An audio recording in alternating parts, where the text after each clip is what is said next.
S'il y a bien des créatures représentant parfaitement ce qu'est le dieu du changement, ce sont bien ces démons, tous aussi difformes et malicieux que leur maître. Ce qui les caractérise le plus par rapport aux autres démons du chaos, c'est bien leur instabilité corporelle et leur énergie débordant de magie. La même magie que Tzeentch, dont ils prennent leur essence du même bouillon originel. Sont tellement changeantes qu'elles attisent inévitablement la folie au simple regard. Si certains démons comme le duc du changement conservent une certaine stabilité sous forme aviaire, la plupart des démons changent constamment de forme et ne peuvent conserver longtemps une même apparence. Représentés massivement par les horreurs, qui sont les démons les plus nombreux de Tzeentch, les autres ne sont pas en reste et possèdent autant de potentiel.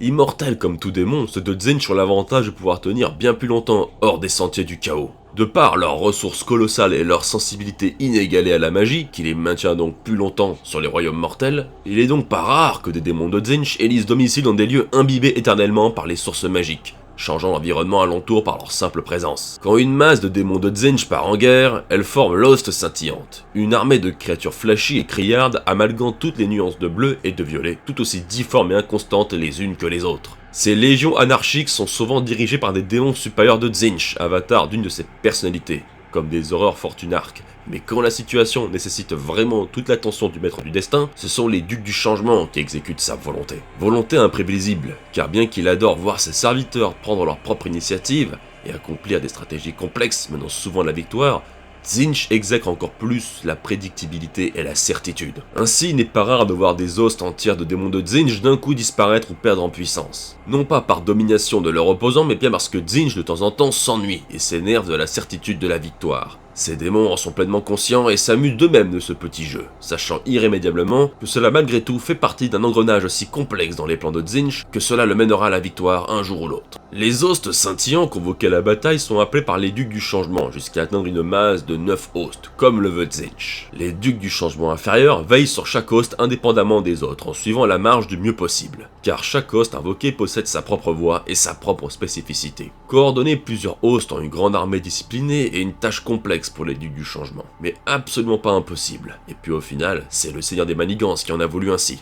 Chaque host suit ses propres desseins et applique ses propres stratégies, indépendamment des autres pendant la bataille. Mais au final, toutes ces spécificités finissent par aboutir à une synergie, certes anarchique, mais terriblement efficace. Ce qui rend une légion d'os scintillants presque impossible à arrêter, surtout quand ce sont les ducs du changement qui les dirigent. Tzeentch est clairement le dieu qui récompense le plus souvent ses démons, mais aussi c'est lui qui en attend le plus.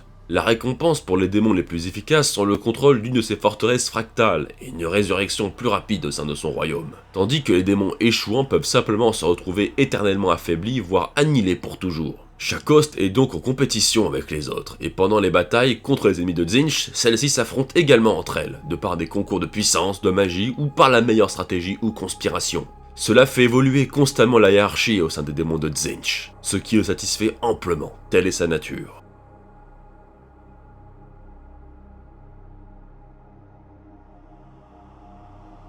Parmi les 9 hostes les plus connus de Tzeentch sur la myriade d'or de démons du maître du destin, 4 en ressortent le plus significativement et ont attisé ses faveurs ultimes. Chaque host, comme évoqué avant, représente une facette de Tzeentch et possède ses propres spécificités. Les démons d'un host sont fidèles à cette vision et même conçus pour. Chaque host est en quelque sorte un petit peuple de démons, indépendamment des autres, toujours reliés à l'accomplissement de la volonté de leur maître. La conflagration éternelle est la convocation la plus violente des hostes de Tzeentch. C'est aussi la moins subtile, rêvant de pouvoir engloutir les royaumes mortels sous les flammes éternelles. Elle arbore la bannière de la Triskel enflammée, tournant éternellement sur elle-même, brûlant tout autour d'elle, rassemblant un nombre quasi critique de flammeurs et autres créatures crachant via des milliers de gueules et de flammes mutantes, transformant chair et os.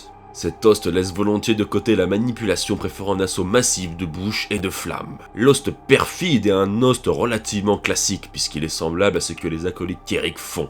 Les démons de cet host sont des infiltrés, sapant le moral et l'organisation de leurs ennemis de l'intérieur sous un voile d'illusion, de corruption et de déguisement, et ensuite, une fois le chaos libéré, attaquer en masse en vue d'une extermination aussi soudaine que violente. Le flux impétueux est intégralement tourné vers la provocation de la folie et de la démence. La stratégie consiste à envoyer en masse des tonnes d'horreurs changeant constamment de forme, aussi bien physiquement que spirituellement. La vision de cette folle danse de visages et de membres changeant constamment de forme chez les simples mortels provoque la plus grande des démences. Le flux impétueux est l'host qui symbolise le plus l'anarchie. Au fond, il semble dégager aucune stratégie et aucune cohésion. Tout cela semble n'avoir ni queue ni tête, ce qui rend la confrontation avec cet host imprévisible. Cet host satisfait tellement Tzeentch que celui-ci a souvent accordé ses bénédictions les plus puissantes à cet host. L'Host Arcanum sont les démons les plus enclins à l'utilisation de la magie. Si chaque démon de Tzeentch sont constitués de magie pure, ceux de cet host sont les plus purs d'entre eux. Même pour des démons, les membres de cet host sont parmi les plus grands érudits, les plus grands magiciens du cosmos ésotérique. Leur soif de connaissance les ont amenés à la découverte de savoirs interdits, qu'importent les lieux et les sources, aussi bien sur le royaume mortel que le labyrinthe de cristal au cœur du royaume de Tzeentch. Si les démons, même les plus savants, ont tendance à privilégier la destruction et le chaos à l'érudition, ceux de l'Host Arcanum de Tzeentch sont une exception.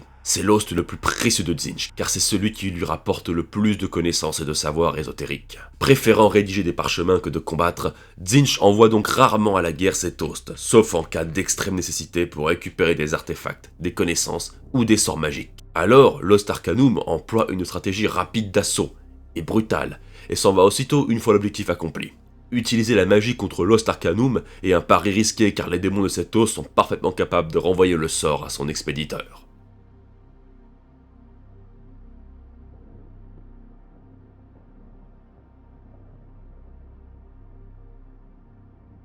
Les démons de Tzeentch sont des créatures sans aucune réelle forme physique logique et à l'esprit constamment perturbé. Mais parmi toutes les créatures servant le maître du destin, la plus représentative de cette folie est l'horreur.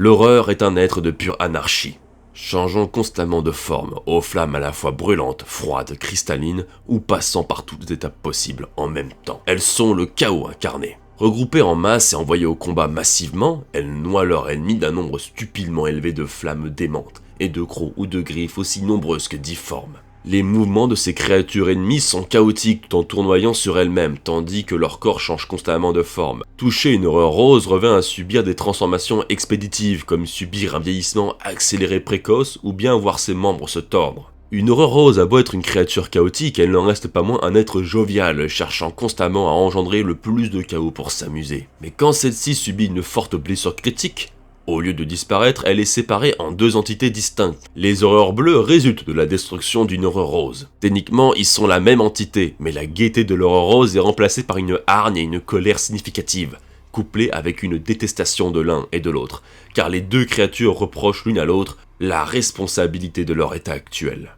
Quand une horreur bleue à son tour disparaît, c'est une myriade d'horreurs sulfureuses qui prennent le relais. De petits démons extrêmement colériques qui s'acharnent à rentrer au contact de leur opposant, en vue de le brûler vif de l'intérieur, quitte à rentrer dans son corps par tous les orifices. La durée de vie de ces créatures, y compris sans subir de dégâts, est limitée et finit inévitablement par s'évaporer et rejoindre le royaume du chaos.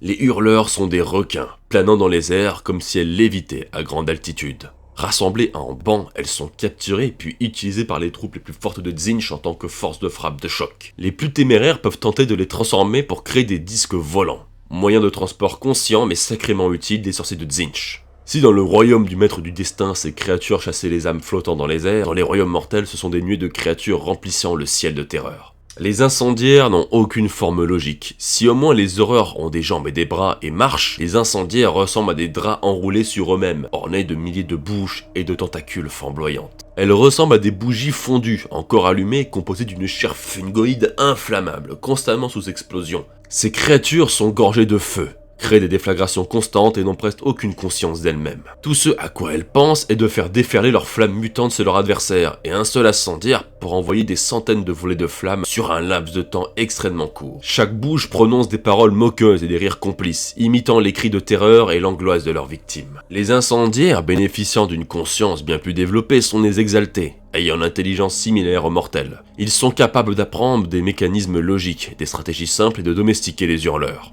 Ce sont en plus de redoutables magiciens, accompagnant les leurs avec de puissants sorts.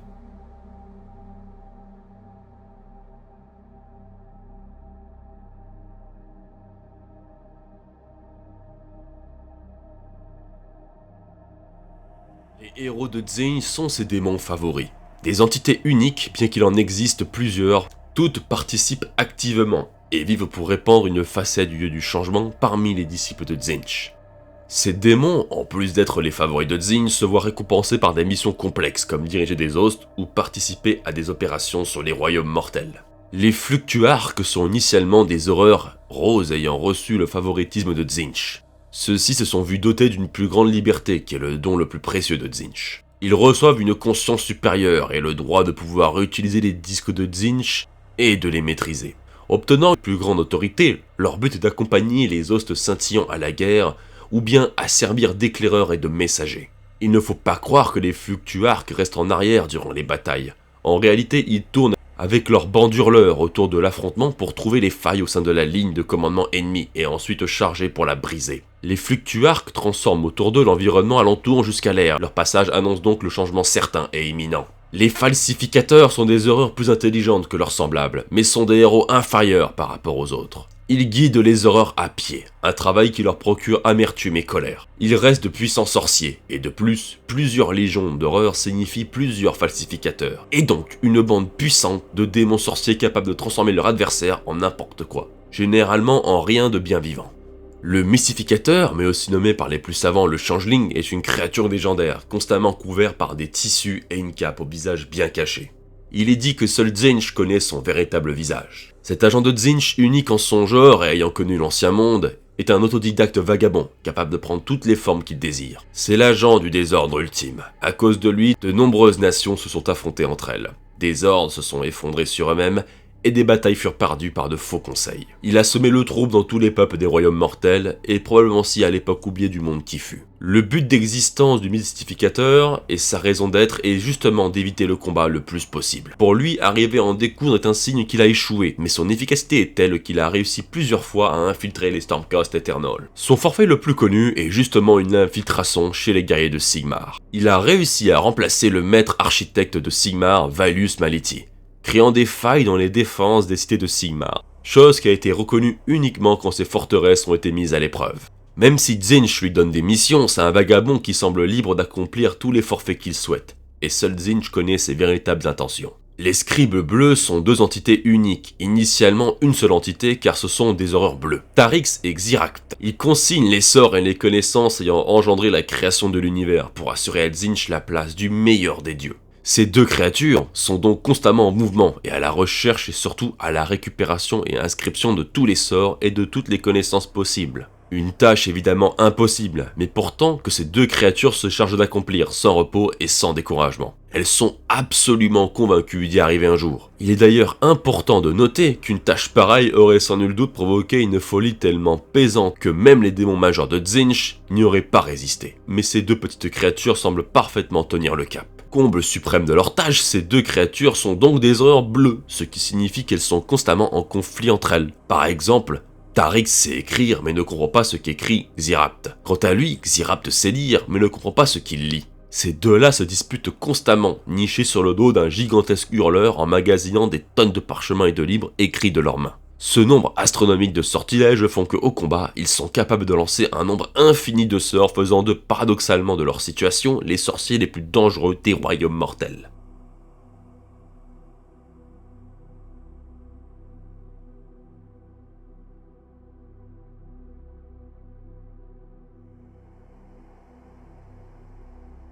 Bien évidemment, les plus grands démons de Tzeentch sont les ducs du changement. Les seigneurs du changement, que sont ces oiseaux, sont les instigateurs des volontés de Tzeentch. Capables de manipuler la réalité à leur guise et de sortir et rentrer dans toutes les dimensions possibles à leur souhait, ce sont les démons les plus puissants concernant la maîtrise de la magie, dont ils maîtrisent tous les vents et tous les domaines. Faire un duel de magie avec un duc du changement revient à finir en milliards de particules déchirées. Tacticiens, stratèges et observateurs aguerris, ils vont rarement au combat et se contentent d'observer depuis les airs le champ de bataille, en vue de coordonner les armées des disciples de Tzeentch et de lancer de puissants sorts. Extrêmement pragmatiques et calculateurs, ils sont l'opposé de l'anarchie et du chaos, ce qui est aussi une facette de Tzeentch bien évidemment. L'honneur, la gloire, le mérite, ils s'en moquent ouvertement et même la méprisent catégoriquement, et s'en servent même contre leur adversaire. Maîtres de tous les potentiels, ils voient toutes les possibilités imaginables et réalisables, et choisissent celle qui correspond le mieux à la situation. Même si ces démons ne sont que pur calcul et constant relativisme, ils apprécient énormément le chaos engendré par leurs subalternes, ou déclenché par les mortels, car en tant que parfaits manipulateurs, ils arrivent à contrôler ces masses anarchiques pour en sortir le meilleur. Les ducs du changement ne sont pas des créatures prévisibles malgré leur nature logique et calculateur, car leur vision de toutes les probabilités font qu'ils peuvent changer de stratégie constamment et à l'infini, rendant la lecture de leurs pensées impossible pour leur adversaire. Cette fascination pour le calcul et le complot peut aussi être un frein, car un duc est tellement omnubilé par toutes les probabilités face à lui qu'il arrive à en oublier la volonté initiale du maître du destin, le rendant donc furieux. De nombreux ducs ont chuté par ce fait. Tout comme leurs maîtres, les ducs savent récompenser leurs plus fidèles serviteurs et apprécient grandement les efforts des mortels. Ils considèrent vraiment avec mérite et sincérité les réussites en leur nom de leurs serviteurs. Mais ce qu'ils apprécient encore plus, c'est de voir leurs serviteurs, y compris les plus fidèles et les plus puissants, échouer et se retrouver plus bas que terre. La chute d'un ego surdimensionné est une expérience terriblement amusante. La hiérarchie des ducs du changement est constamment changeante en fonction des caprices du dieu des manigances. Les favoris de Tzeentch changent en permanence, ce qui rend leur ordre impossible à comprendre pour le commun des mortels. Les ducs sont les lieutenants personnels de Tzeentch et ceux qui mènent toutes ses armées au complet à la guerre. Si certains vagabondent librement dans les royaumes du chaos ou les royaumes mortels, tous servent l'intérêt de Tzeentch à leur manière. Ils sont aussi les chroniqueurs et les bardes de Tzeentch. Ce sont eux qui consignent les dires et les pensées de leur dieu et lui apportent toutes les nouvelles les plus obscures provenant de tous les coins de l'univers. Ils sont aussi ceux qui réalisent les expériences et les recherches les plus tordues. Le cas le plus notable est Kairos Fateweaver, le duc du changement, dont l'ordre fut de tomber dans le puits de l'éternité, avec une incertitude totale sur ses chances de survie. Celui-ci en ressortit miraculeusement, mais avec deux têtes, dont une voyant l'avenir et l'autre le passé, mais dans l'incapacité de voir le présent. Et bien qu'il arrive à un duc à l'ambition débordante de rêver de renverser son maître, d'autres n'hésiteront pas à le dénoncer à Tzeentch pour le punir violemment. Et tout ça est prévu et voulu par le dieu du changement, y compris si techniquement ça le dessert, par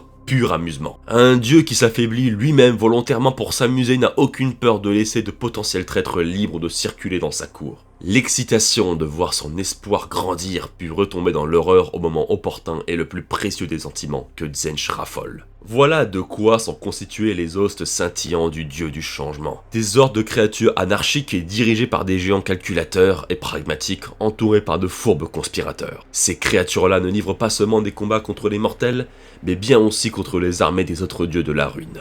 Nurgle en tête, le rival de Tzeentch, dont les deux domaines se touchent et dont les frontières avancent et reculent constamment sous les assauts répétés des deux armées opposées de ces dieux du chaos. Vous l'avez très probablement entendu, je suis malade au moment où j'enregistre cette vidéo. J'ai fait de mon mieux pour que ce soit le plus qualitatif possible et pour que les scènes soient le mieux coupées possible, pour faire en sorte à ce que ce soit le moins gênant. Je ne voulais pas attendre plus longtemps que je sois rétabli pour faire cette vidéo. La vidéo sur le Changeling et le Blue Scribe ne provient pas de ma chaîne ou de mon filmage, ça veut rien dire. Elle provient de la chaîne Total War Librairie. Je n'ai pas acheté le DLC et je ne compte pas le faire. Par contre, je possède le Blue Scribes en figurine. Excellente figurine si vous voulez faire une armée de Tzeentch, même si c'est pas la meilleure. Les prochaines vidéos devraient arriver d'ici peu. Je compte faire 2 à 3 vidéos maximum, et je dis bien grand maximum par semaine. Il y en aura au moins une minimum, ça c'est sûr. De toute façon, vous avez les news de ce qu'il va avoir dans la section communauté de la chaîne, y compris les plannings notamment de live. Le premier live sera probablement sur Eternal Crusade. Oui, hein, le fork, qui d'ailleurs fonctionne très bien. J'ai hâte de vous montrer ça. J'ai découvert récemment la chaîne de Terre Oubliée. La chaîne commençait avec quelques centaines de vues. Je suis très content de voir qu'en seulement une journée, elle a réussi à dépasser le millier, et là, elle arrive à 2000. Même si l'individu, qui a une excellente voix, malheureusement ne fait que des diapos à mamie avec des images faites par l'IA, ça va, sa voix est vraiment suffisamment excellente pour que, sincèrement, on arrive à passer outre. Si vous voulez du coup quelque chose qui parle des cryptiques de la Terre du Milieu, c'est totalement la chaîne qu'il vous faut. N'hésitez vraiment pas à me dire, malgré le fait que je sois malade, s'il faudrait que je change de dicton de voix, etc. Ce n'est pas parce que je suis malade que ça donne une excuse de ne pas me donner, on va dire, des indications sur ce que je pourrais faire à l'avenir par rapport à la voix ou à la diction. Dans tous les cas, je vous remercie. N'hésitez pas à me poser des questions si jamais vous en avez la moindre. De toute façon, les sources sont dans la description, même s'il n'y a pas de grandes sources. Après tout, c'est les Battle Tomes de Age of Sigmar. Sur ce, je vous dis à bientôt.